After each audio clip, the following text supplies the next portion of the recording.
mwenyewe sikubali. Mwenzangu, hili tumbo unaliona? Yes, yani sasa hivi yani limepita muda wa kujifungua. Ndio maana nakwambia twende kwa mchungaji. Tulieni kwanza, tulieni. Makelele yote ya nini? Hebu muelezee matatizo yako, maana mimi nikimuelezea mimi naona mambo yanakuwa mengi mamkubwa. Mchungaji, nisikilize vizuri. Kama unavyoniona, yani hili tumbo lina miaka 4 mchungaji, sijajifungua hata dalili hakuna. Chupa imegoma kupasuka mamkubwa. Wewe ujikwae mchungaji.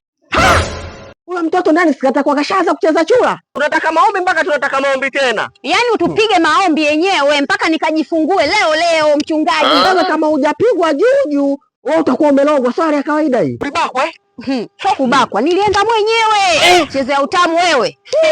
Huo kweli utamu mkubwa mchungaji. Tunaomba maombi. Bwana apewe sifa. Amen. Nipe tena. Amina.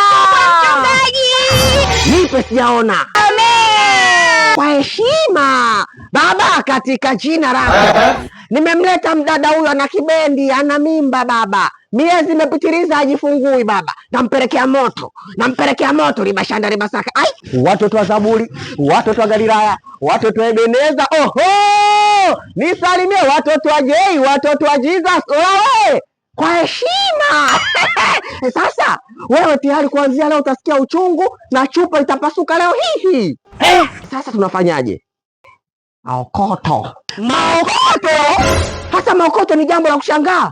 Shogangu, twende. Sasa kama sadaka mna mnakujokeza nini? Washenzi nini? Kuna maombi ya bure siku hizi.